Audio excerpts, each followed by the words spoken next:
예, 안녕하세요. 인천대학교 이인재입니다. 제가 한 5월 달에 이제 총장직에 취임을 했는데, 그래서 강연을 인천대학교 걸로 할까, 인천대학교에 무슨 비전이나 뭐 이런 걸로 할까 하다가, 그런 건 아닌 것 같아서요. 제가 전공하고 있는 분야에 하는 게 아무래도 여기 경영 포럼에 오신 분들께 도움이 될 것 같아서 그렇게 주제를 정했고요. 제 전공은 노동경제학입니다. 그래서 노동시장에 대한 연구를 쭉 해왔습니다. 그래서 노동시장하고 노사관계는 조금 다릅니다. 이제 많은 분들이 저 노사관계 전공한 줄 아시는데요. 노사관계가 아니라 노동시장이고요.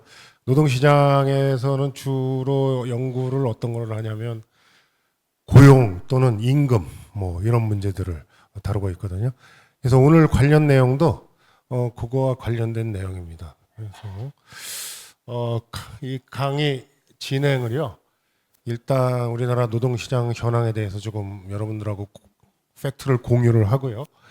그 다음에 두 번째 제가 생각하고 있는 우리나라 노동시장의 특징 이런 것들을 여러분들하고 같이 논의를 해보려고 합니다. 왜냐하면 이 노동시장의 구조적 특징 자체가 지금 우리가 처한 현실과 여러 가지 논쟁들에 대해서 가장 중요한 밑바탕을 깔고 있기 때문에 그 논의를 한번 해볼 거고요. 또 하나 세 번째는 좀 장기적으로 과제들을 설정을 해봤는데요. 이 노동시장에 이게 메가 트렌드가 있습니다. 변할 수 없는 이런 큰 흐름들이 있는데 그 흐름에 관련된 몇 가지 이슈들이 제기되고 있어요. 근데 이게 당장은 문제가 제기되지 않더라도 언젠가는 그 직면해야 될 문제고 언젠가는 이게 우리 사회에 큰 영향을 미칠 것들이기 때문에 그렇게 장기도 아닙니다. 곧 영향을 미치고 있고 또 영향을 미칠 거기 때문에 그런 문제들을 살펴볼 거고요. 마지막에는 여러분들 질문을 받도록 하겠습니다. 네, 그래서 그런 식으로 논의를 진행하겠습니다. 올해 경기가 안 좋습니다. 그래서 정부가 며칠 전에 발표를 했는데 올해 경제 성장률이 0.9%라고 합니다. 그래서 제가 0%대 성장률을 들어본 게 굉장히 오래됐다는 생각이 들고요. 이 다른 기구들 그러니까 OECD, KDI, ADB, OECD가 가장 높게 1.0으로 하고 있고 지금 나머지는 다 0점대로 성장률을 제시를 하고 있습니다. 그래서 올해 경기가 부진한 건 확실하고요. 거기에 이제 대외 불확실성까지 겹쳐서 지금 경기가 안 좋은 건 사실입니다. 근데 문제는 잠재 성장률보다 더 낮게 올해 성장하게 된다는 게 더 문제입니다. 잠재 성장률이라는 건 우리가 가지고 있는 자원을 동원해서 성장할 수 있는 목표치라고 보시면 되는데 그거에 미치지 못한다는 거는 우리 경기가 안 좋다는 얘기고요. 뭔가 이제 문제가 있다는 신호거든요. 근데 잠재 성장률이 우리나라가 얼마냐 하면은 2.0% 전후로 이렇게 예측을 하고 있습니다. 추정을 하고 있는데 그러니까 2.0%라고 보시면 우리 정상적이면 2.0%를 성장을 해야 되는데 지금 그걸 성장하지 못하고 있다 하는 얘기고요. 물론 잠재 성장률이라는 거는 우리 경제가 커짐에 따라서 점점 떨어집니다. 이거는 경제라는 게 무한정 이렇게 쭉 올라갈 수는 없기 때문에 경제가 커지면 조금씩 우리가 성장할 수 있는 최대치가 줄어드는데 그 최대치보다도 지금 못하고 있다는 게 문제고요. 그래서 민간 소비 역시 이게 전에 비교해 보면은 부진한 상태고 기업 설비 투자 증가율 역시 둔화 추세를 보이고 있다. 그래서 이게 경제 성장률이고요. 경제 성장률 보시면 작년에 2.0%였는데 올해 이제 0.8%로 이렇게 낮아질 전망이다. 이렇게 보시고 소비 지출도 여기 지금 쭉 떨어진 거는 이게 코로나 때일 겁니다. 아마 코로나 때 쭉 떨어졌다가 다시 회복했다가 올해 이제 작년에 이렇게 하락 추세로 이어지고 있습니다. 설비 투자는 기업에 굉장히 크게 좌우되는 거고요. 설비 투자는 다른 지표하고는 달리 보시면 굉장히 등락이 심합니다. 그래, 마이너스도 있고 플러스도 있고 마이너스도 있고 플러스도 있는데 최근에 들어와서 보면 떨어졌다가 올라갔다가 떨어졌다가 올라갔다가 하긴 하는데 전반적으로 보시면 이렇게 떨어지는 추세다 이렇게 볼 수가 있습니다. 그리고 엊그제 인하회를 갔었는데 성장률 얘기를 시장님이 하셔서 제가 이렇게 한번 찾아봤더니 인천 성장률은 높게 나옵니다. 생각보다 이게 다른 지도 평균보다 높게 나오고 고용률은 거의 비슷합니다. 고용률은 거의 비슷하고요. 실업률은 원래 인천이 조금 높습니다. 그래서 실업률은 다른 지도보다 높은 정도다 이렇게 보시면 될 겁니다. 노동시장 지표는 겉으로는 굉장히 좋아요. 그래서 고용률은 계속적으로 올라가고 있습니다. 전체 15세 이상 인구 중에 지금 취업자가 몇 명이냐를 표시하는 건데요. 2020년에 저점을 찍은 다음에 빠르게 회복이 되고 있습니다. 그래서 보시면 고용률은 지금 두 가지로 나와 있는데요. 15세 이상하고 15세에서 64세까지 했는데 지속적으로 지금 증가를 하고 있는 상태다 하는 거고요.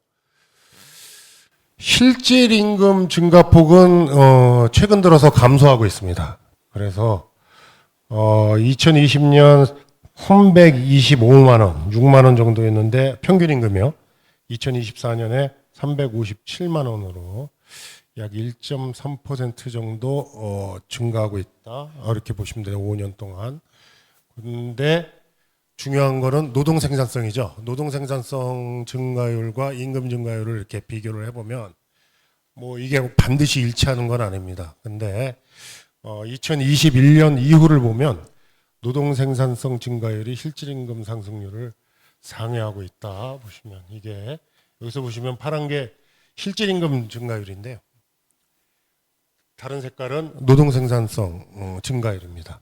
그래서 이 반드시 일치하지는 않습니다. 근데 최근 보면은 실질 임금 증가율이 노동 생산성 증가율 및 하회하는 이런 현상을 보이고 있다. 이렇게 보시면 됩니다. 그래서 최근에 임금 인상률이 노동 생산성보다 낮게 올랐다 보시면 됩니다.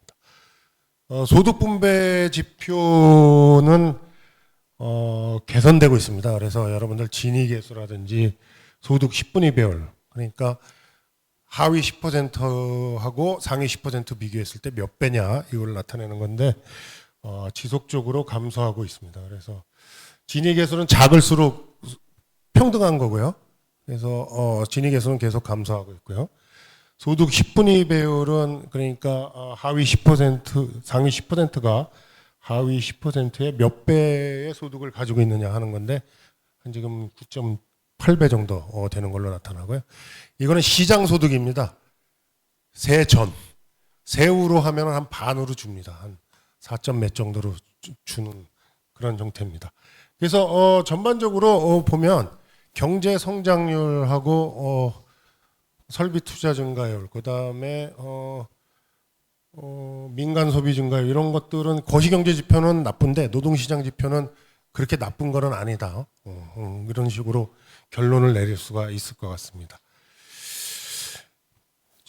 지금부터가 진짜인데요. 이제 노동시장의 구조적 특징에 관해서 제가 좀 설명을 해드리겠습니다. 이 노동시장 우리나라 얘기하면 이중구조라는 얘기를 많이 하거든요. 노동시장의 이중구조다. 그래서 이중구조를 해소하는 게 중요하다 하는데 그때 이중구조라는 게 어떤 의미인지 이게 정확히 파악이 돼야 이제 정책 논의를 이해하시는 데 도움이 될 것 같습니다. 그래서 우리나라를 보면 다 아시는 것처럼 기업 규모에 따라서 굉장히 큰 임금 격차가 발생하고 있습니다. 그래서 대기업하고 중소기업의 임금 격차는 굉장히 크다는 것은 여러분들이 다 인지하고 계실 거고요.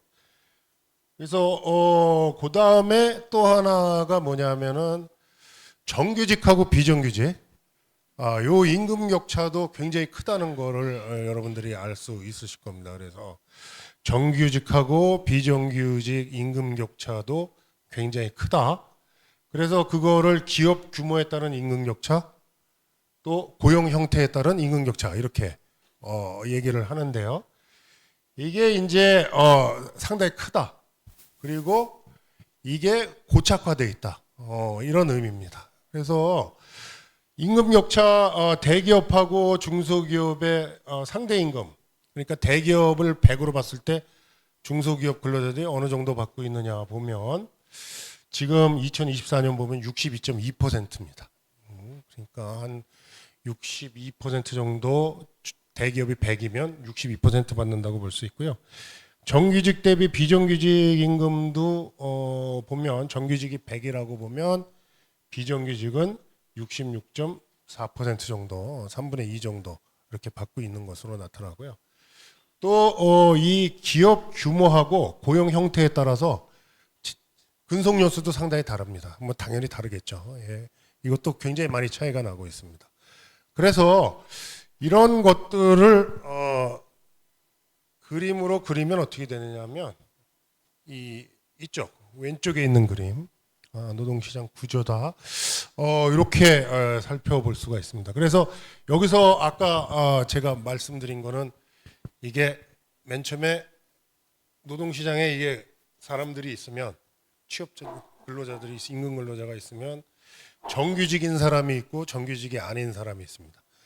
그래서 정규직이 아니신 분들이 한 35% 정도 되고요. 그 다음에 기업 규모로 따지면 요즘은 이제 대기업 기준이 바뀌었습니다만은 인원수로 따지면 300인 이상하고 300인 이상이 아닌 이런 두 가지로 나눌 수 있고요. 또 하나는 노동조합이 있는 사업장 그리고 아니면 없는 사업장 이렇게 우리가 이렇게 세 가지 요인으로 구분됐습니다.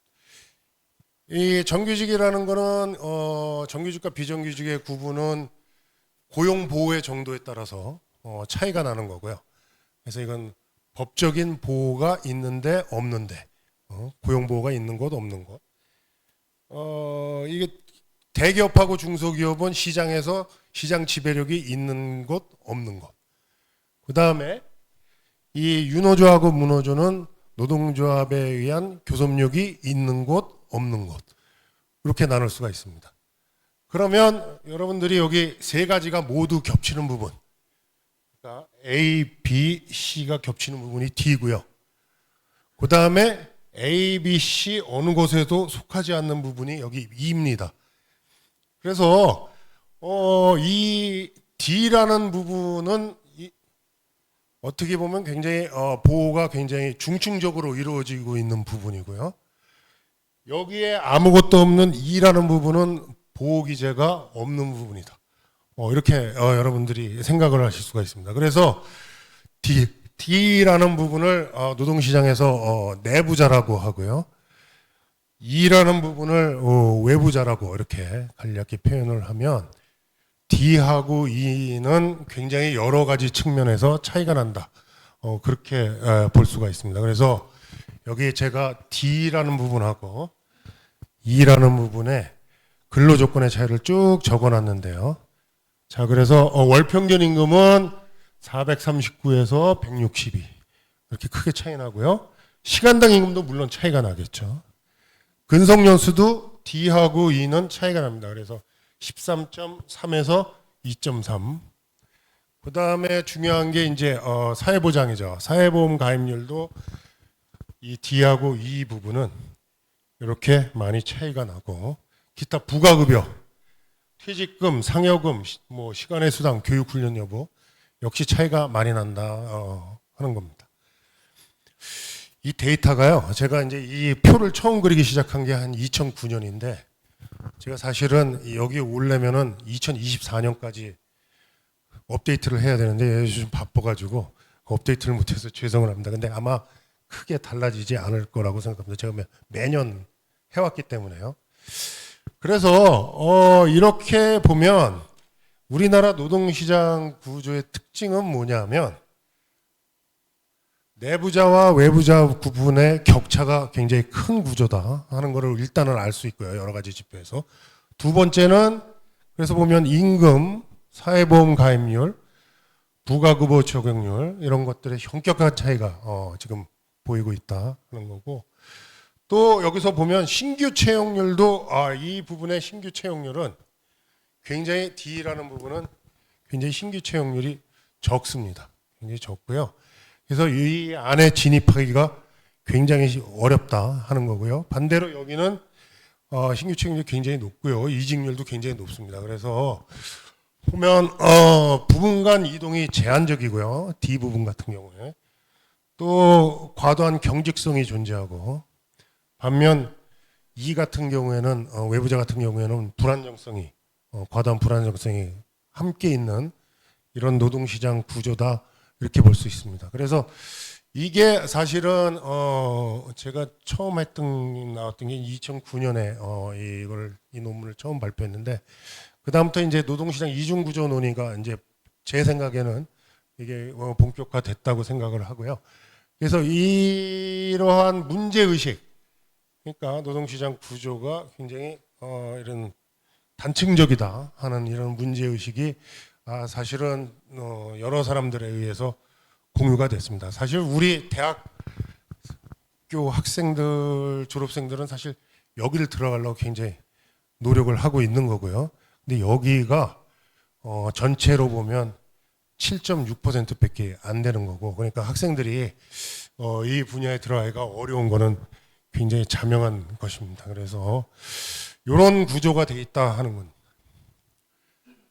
그 다음에 요즘 이슈가 되고 있는 건데, 노동시장 이중 구조는 이 수직적으로 보면은요, 이건 아까 거는 위에서 본 거라고 보면 평면적으로, 수직적으로 보면 원하청 간의 근로조건 차이로도 나타난다 할 수가 있습니다. 그래서 이게 2015년 한국노동연구원 자료인데요.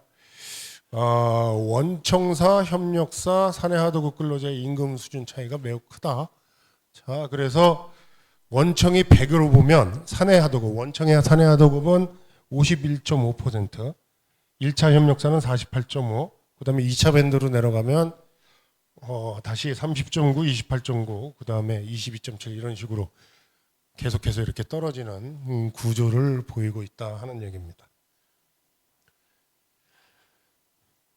그래서 지금 그 이후에 어느 정부든지 노동시장 이중 구조를 해소해야 되겠다 이런 얘기들을 많이 했고요. 그래서 이 문제에 대해서 전문가들 사이에서는 어느 정도 공감대가 형성돼 있다. 문제가 있다는 거에 대해서, 이런 구조에 대해서. 근데 이제 문제는 해법에 대해서는 굉장히 다른 의견을 보이고 있습니다. 그러니까 이 그림을 보고 이 문제를 해결을 하려면 어떤 방식을 취해야 되겠냐, 이 문제를 어떤 식으로 풀어가느냐에 대해서는 이게 학자들마다 생각이 다 다르고요, 또는 정부마다 생각이 다 다릅니다. 그래서 문제의식은 공유하고 있으나 예를 들면 이 문제에 대해서는 의식은 공유하고 있으나 해법은 각각 다른 해법을 내놓는 이런 방식입니다. 그래서 이거를 사실은 한쪽에서는 과도한 경직성 문제, 과도한 경직성 문제를 포커스를 맞추고 이거를 해결하려고 하는 방식이 있을 수가 있고요. 또 다른 한편에서는 과도한 불안정성, 이 문제를 해결에 포커스를 맞추고 여기에 정책 노력을 집중하는 경우가 있을 수 있어서, 이게 똑같은 문제를 두고 해법은 상당히 다르다. 그러면 여러분들이 최근에 논의되고 있는 것들이 이제 어떤 관점에서 포커스를 맞추고 이거를 진행하고 있는가 하는 그런 것들을 이해를 가실 수가 있을 겁니다. 그래서 요거는 학자들마다 다 다르고요.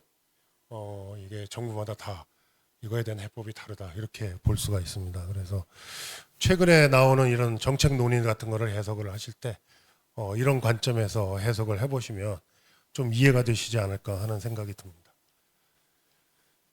그다음에 노동시장 이슈 이 문제에 대해서는요. 노동경제학자들이 주목하는 거는 최근에 주목하는 거는 딱 두 가지밖에 없습니다. 항상 주목하고 있는 거는 기술 변화입니다. 이 기술이 변화가 노동시장에 어떤 영향을 미치느냐 이 문제. 그 다음에 또 하나는 인구 구조 변화입니다. 인구 구조 변화가 노동시장에 큰 영향을 미치기 때문에 이 인구 구조 변화가 어떻게 영향을 미치냐 하는 것들이 이게 경제학자들의 관심이고요. 이게 사실 노동시장의 메가 트렌드이기도 합니다.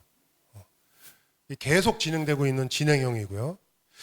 이게 노동시장이나 우리 사회에 굉장히 큰 충격을 가져오기 때문에 여기에 맞춰서 뭔가 변하지 않으면 굉장히 어려움에 직면하게 될 가능성이 많습니다. 그래서 기술 변화는 두 가지 이슈가 있는데요. 하나는 이게 이제 기술 변화가 중립적이지 않고 이게 숙련 편향적이다. 제가 설명을 해드리겠습니다. 이런 기술 변화라는 게 하나가 이슈가 있고요. 또 하나는 이런 기술 변화로 인해서 종전하고 다른 새로운 형태의 일하는 방식들이 생겨난다. 그러면은 그런 것들이 어떻게 어떤 형태로 나타나고 그럼 그게 이제 어떤 경제에 어떤 영향을 미치느냐? 요게 하나가 이슈가 있을 거고요. 인구 구조 변화는 너무 잘 아시는 겁니다. 고령화죠. 고령화 문제고 그다음에 이제 MZ라는 새로운 세대가 노동시장에 들어오고 있다. 이미 한 3분의 1 정도 들어와 있습니다. 그래서 이게 이제 기업에 미치는 영향이 적지 않다 하는 얘기입니다. 숙련 편향적 기술 변화는요. 전번 시간에 오셨던 그 양현자 의원이 발표하셨던 AI 하셨죠? 이게 그러면 AI가 노동시장에 어떤 영향을 미치느냐? 이 문제하고 아주 밀접한 관련이 있습니다. AI가 노동시장에 미치는 영향은 일반적으로 생각하시면은요, 로봇이 예를 들어서 노동을 대체한다.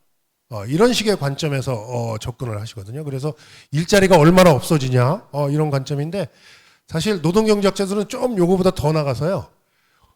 그 어떤 사람들한테 영향을 미치느냐 요거를 살펴봅니다. 그래서 노동시장에 있는 노동력을 고숙련, 저숙련 이렇게 둘로 나눠보면은요. 이런 ICT나 AI 이런 기술들이 들어오면 좋아지는 쪽이 있고 나빠지는 쪽이 있습니다. 좋아지는 쪽은 고숙련 노동자는 기업에서 더 많이 원해요. 고숙련 노동자의 노동 수요는 증가한다. 그러니까 AI를 운영하고 개발하고 이러는 사람들은 더 많이 필요한 거죠. 반면 AI가 대체하는 그런 직업들, 그러니까 주로 이제 저숙련인데 반드시 저숙련인 건 아니지만 저숙련 노동 수요는 줄어든다 하는 겁니다. 그래서 거기는 고용이 줄어들고요. 고숙련은 고용이 늘어납니다. 그러면 이게 전체적으로 봤을 때 고용이 줄어드느냐 늘어나느냐 이게 논쟁이 많이 되거든요. 근데 경제학자들의 답은 똑같습니다. 고용에 별 영향을 미치지 않을 것이다. 총량에. 왜냐하면 늘어나는 쪽도 있고 줄어드는 쪽도 있기 때문에 별로 영향을 미치지 않는다. 예. 그래서 예를 들어서 ICT 혁명이 컴퓨터가 들어왔을 때 많은 사람들이 이제 ICT 혁명이 고용을 줄일 거라고 생각했는데 그렇지 않았고요. 전에 그보다도 더 먼저는 뭐 농업혁명이나 전기혁명이 들어왔을 때 많은 사람들이 고용이 줄 거라고 생각했는데 줄지는 않았습니다. 근데 이제 새로운 기술이 나오면 이제 그런 주장들이 나오죠. This time is different 해가지고 이번엔 진짜다. 이번엔 정말 큰 파급 효과를 미칠 것이다 하는데 경제학자들은 그렇게 보지는 않아요.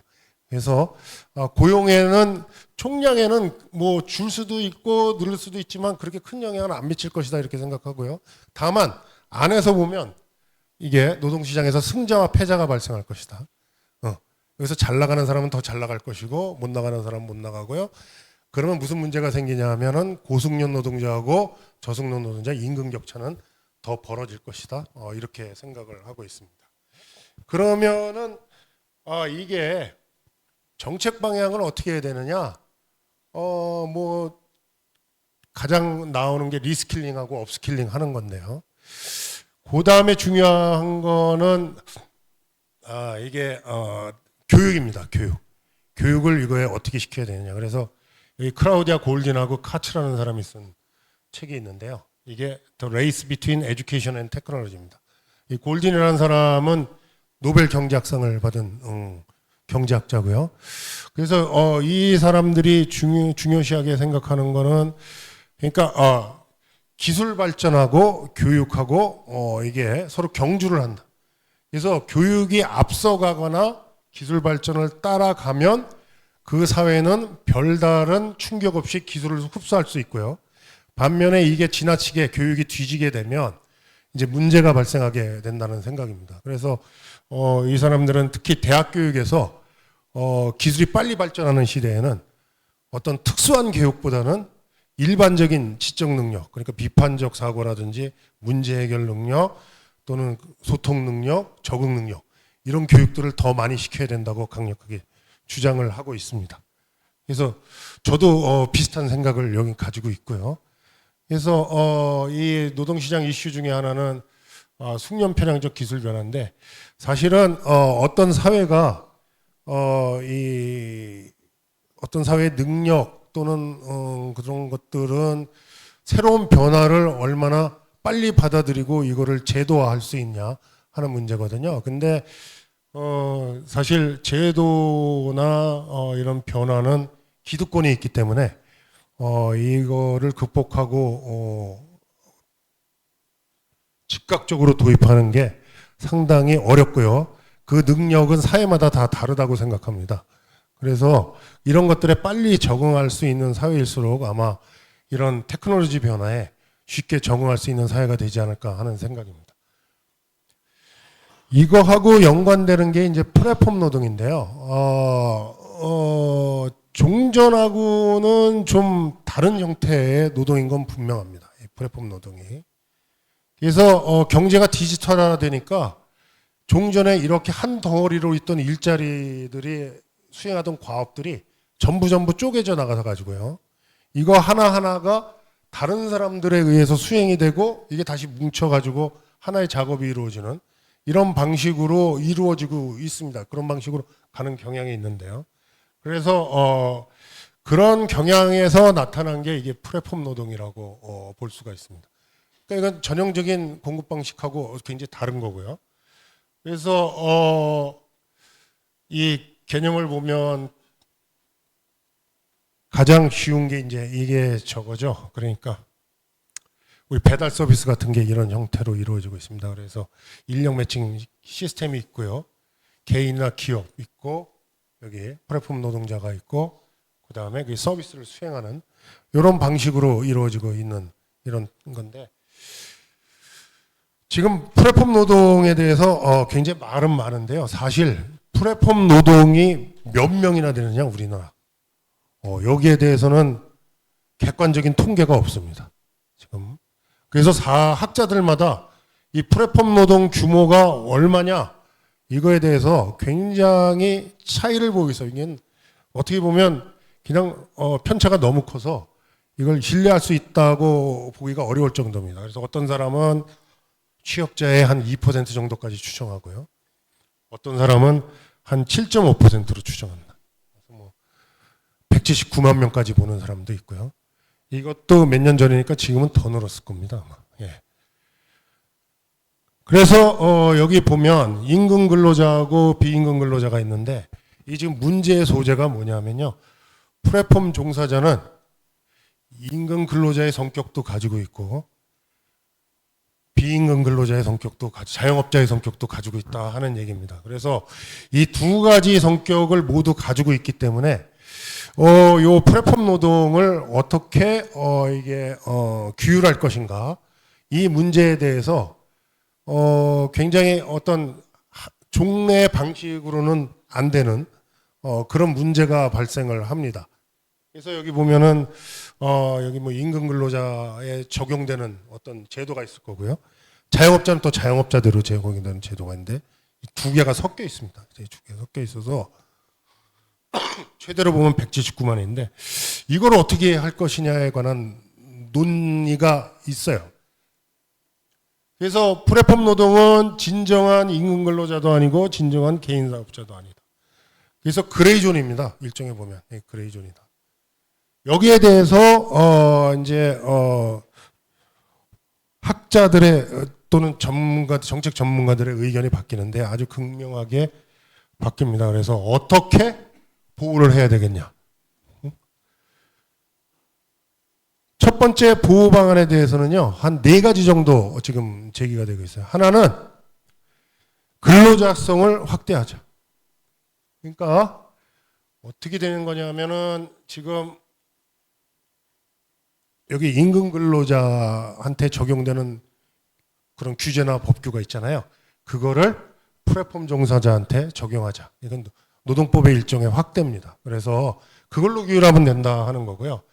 또 하나는 경제법으로 해결하는, 이건 자영업자의 성격을 가지고 있기 때문에 자영업자들은 노동법의 적용을 받지 않지 않습니까? 그러니까 경제법, 불공정거래법 이런 걸로 규제를 하자 하는 거고요.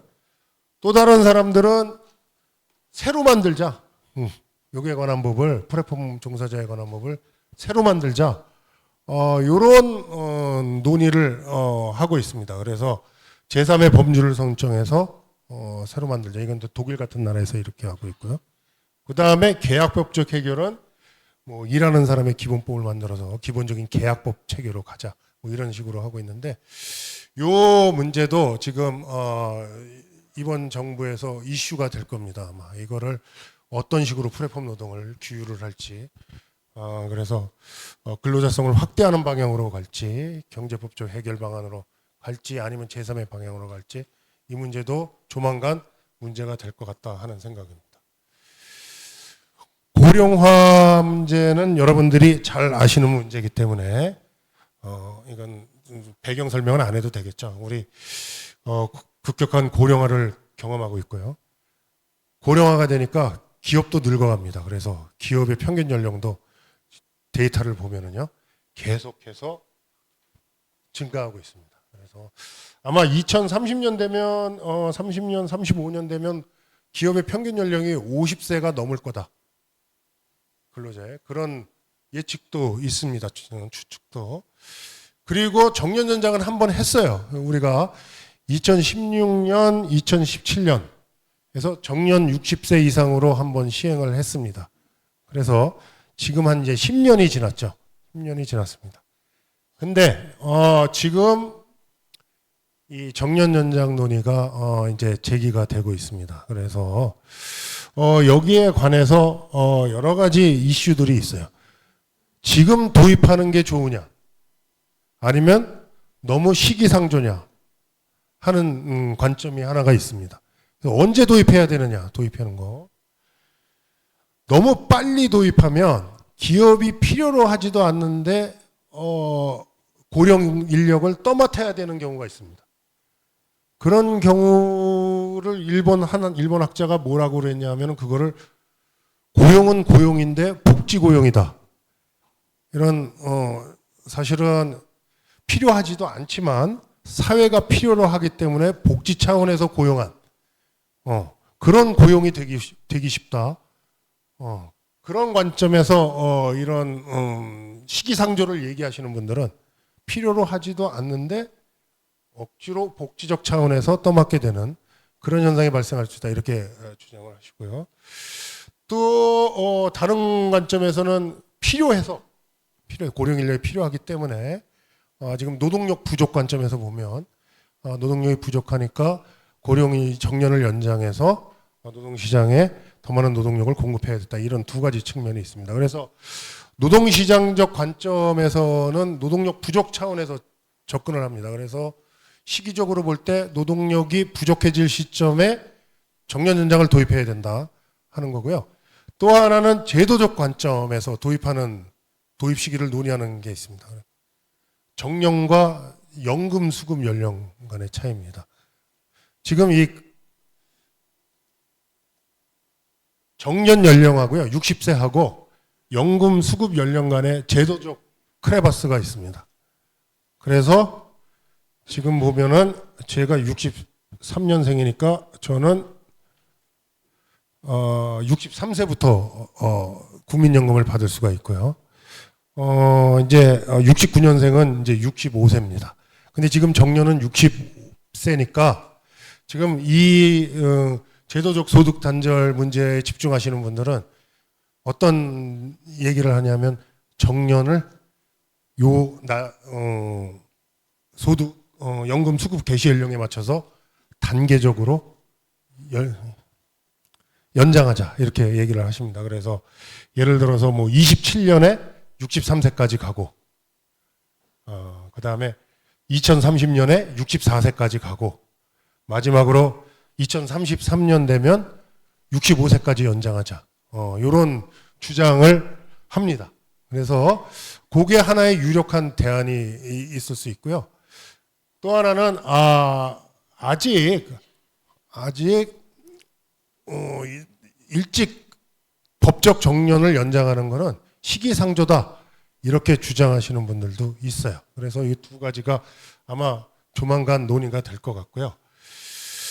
도입 방법은 이것도 논란이 많습니다. 도입 방법은 법으로 법적 정년을 연장할 것이냐 아니면 재고용제도를 적극 활용해서 사실상의 고용 연장을 정년 연장을 보장할 것이냐 하는 두 가지 논의가 있을 수가 있습니다.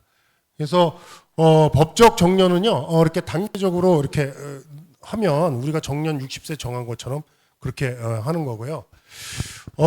이 재고용이라는 건 뭐냐면 60세가 되면 기존 고용계약을 해지하고 새로운 고용계약을 체결해서 하는 겁니다. 일본의 방식은 어떤 방식이었냐면 일본이 정년 65세 할 때 정년은 60세로 두고 65세까지 고용 유지 의무를 부과했습니다. 그래서 어떤 방식으로 하냐면 정년을 65세로 늘려도 좋고 아니면 정년을 아예 없애도 좋고 아니면 65세까지 재고용을 해라. 이렇게 세 가지를 옵션을 줬거든요. 그래서 이 세 가지 옵션에 대해서 이게 이런 옵션을 주고 기업 보고 선택을 하라. 이런 것들이 있습니다. 일본은 그래서 어떻게 했냐 보면은 대부분 계속 고용제도를 도입을 했어요. 일본에 보면 정년 연장이나 정년 폐지를 한 경우는 한 30% 미만이고요. 나머지는 재고용 제도를 도입했는데 그래서 이번에 우리가 정년 연장 제도를 할 때 법적 정년 연장을 할 것이냐 아니면 이런 옵션을 줘서 기업 보고 선택을 하게 할 것이냐 여기에 관해서 또 논쟁이 있을 거라고 생각을 합니다. 근데 사실 보면은요 정년 제도를 운영하고 있는 사업장 비중은 대기업은 거의 다 운영하고 있습니다만 30인 미만 사업장은 도입 비율이 낮아서 이 정년 제도가 사실은 중소기업한테는 그다지 그렇게 큰 이렇게 임팩트를 미치는 게 아니라 오히려 아까 말했던 그 내부자로 수혜자가 집중되는 거 아니냐 하는 논쟁도 있을 수 있습니다. 또 하나 문제는 임금 조정 문제고요. 정년 연장하면 임금 조정 어떻게 할 것인가 문제고 그 다음에는 청년 일자리 문제입니다. 청년 일자리 문제에 어떤 영향을 미치느냐. 이게 보면은 우리나라 보면은 신규 채용을요 이직한 수만큼 신규 채용을 하는 패턴이 나타납니다. 그래서 누가 이직을 하지 않으면 신규 채용이 어려운 형태로 돼 있어서 청년 고용에 영향을 미치지 느냐 안 미치느냐 논쟁이 있을 수가 있으나 적어도 대기업이나 이런 중견규모 이상에서는 영향을 미칠 것이다.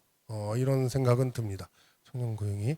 왜냐하면 전체적으로 보면 고령층 일자리가 있고 청년층 일자리가 있지 않습니까? 그래서 이거는 서로 관계가 없을 가능성이 많은데 겹치는 부분이 있을 수 있다. 그러니까 이런 대기업이나 공기업이나 이런 데서는 이직이 없으면 신규 채용이 어려운 형태이기 때문에 여기서는 트레이드오프 관계가 나타날 수 있다. 이렇게 살펴보고. 그래서 기업이 고용 연장, 정년 연장이 되면 여러 가지 해야 될 일이 많다. 그러니까 임금 조정도 해야 되고 고용 시스템도 새로 구축을 해야 되고요. 또 공평한 비용 분담이라는 문제도 나올 수 있기 때문에 여기에 대해서 논의가 필요할 것 같습니다. 그 다음에 마지막으로 MZ 세대인데요. 좀 다릅니다. 다르고요. 요즘 외국에서도 유행하는 말이 quiet quit라는 말이 있습니다. 이게 조용히 그만둔다는 얘기인데 이게 무슨 얘기냐 하면 근로계약상에 규정된 의무 이외에는 더 안 해요. 그러니까 자기한테 요구되는 직무 이외에는 더 일을 안 하는 그런 거를 가지고 콰이어트 퀴트라고 합니다. 그러니까 비단 우리나라뿐만 아니라 외국에서도 이런 얘기가 나오는 거 보면 그러니까 이런 자기가 계약상 요구되는 노력만 하고 나머지는 다른 거에 관심이 많습니다. 그러니까 뭐 일생활 균형이라든지 이런 측면에서 또는 자기 개발이라든지 그 다음에 또 하나는 항상 이직을 생각하고 있는 것. 항상 이직을 생각하고 있습니다. 자기보다 좋은 자리로 가려고 노력을 하고 있고요. 그래서 종전에 몰입형으로 이렇게 하던 사람들과는 좀 다른 이런 새로운 사람이 나옵니다. 그래서 거기 보면은 이런 근로시간 유연한 근로시간에 대해서 관심이 많고요. 또 하나는 보상 체계도 종전처럼 이렇게 지연보상 그러니까 이렇게 쭉 임금을 받아서 나중에 승진해서 끝까지 그 회사에서 남아서 임원으로 승진해서 높은 임금을 받는 이런 거는 별로 관심이 없는 것 같습니다. 상대적으로. 그래서 당장의 이런 성과급이나 인센티브 또는 직무 가치에 기반한 임금 체계 등을 요구를 하고 있습니다. 이거와 관련해서 근로시간 단축 문제가 제기가 될 가능성이 있습니다. 그러니까 근로시간 단축 문제, 일생활 균형이라는 측면에서 상당수의 인구가 관심이 있어요. 그래서 전체 인구의 MZ세대가 30 내지 35% 정도인데 이분들이 요구하는 거는 근로시간 단축과 일맥을 같이 하고 있습니다. 그래서 이 논의도 또 나올 가능성이 있다. 정부가 정책기획원에서 발표한 거는 주 4.5일제 도입하겠다는 건데요. 그래서 법정 근로 시간을 OECD 평균 수준으로 줄이는 것이 목적이고 올해 말까지 실근로 시간 단축 로드맵 연말까지 완성을 하겠다 하는 정책을 발표를 했습니다. 사실 우리나라 지금 연간 실근로 시간이요. 2023년 기준인데 1874시간입니다. 이게 많은 거냐 적은 거냐? 많은 편입니다. OECD 평균보다 한 100시간 정도 많고요. OECD 높은 나라에서부터 밑에 나라로 쭉 하면은 5위 됩니다. 높은 쪽에서 5위입니다. 그래서 이 이슈가 굉장히 조만간 이게 나올 가능성이 있고 아마 정책 논의들이 이제 이루어질 것 같습니다. 그 다음에 근로시간 관련해서 종전에 많은 이슈들이 제기되죠. 굉장히 많습니다. 생각보다. 근로시간 제도가요. 우리나라 근로시간 제도가 굉장히 복잡해요. 복잡하고 여러 가지 요인들이 많습니다. 그래서 뭐 근로시간 관리 단위라든지 그 다음에 연속 휴식 보장이라든지 뭐 총량 관리라든지 재량 근로 뭐 포괄임금 문제 그런 것들 앞으로 계속 문제가 될 것 같고요. 야간 근로 규제 또 연차 사용을 뭐 시간 단위로 한다든지 휴가제도 지금 이런 것들을 새로운 형태로 만든다든지 이런 이슈들 이런 것들이 앞으로 논의가 될 것 같다. 이런 게 제 생각입니다. 그래서 사실 제도 변화가 굉장히 많을 수도 있겠다. 그리고 많은 정책 논의가 앞으로 진행될 것 같다. 그리고 사실은 이 문제는 노동시장의 트렌드하고 관련된 문제이기 때문에 아마 피해갈 수는 없을 문제인 것 같다. 우리 사회의 노동시장에 직면한 문제들이 있기 때문에 어떤 식으로든지 이제 해결이 되고 논의가 돼야 되는 문제다. 저는 이렇게 생각을 합니다. 그래서 이런 이슈들이 앞으로 제기될 것이다. 저는 이렇게 생각하고 있고요. 질의와 응답 여러분들 질문 있으면 받도록 하겠습니다.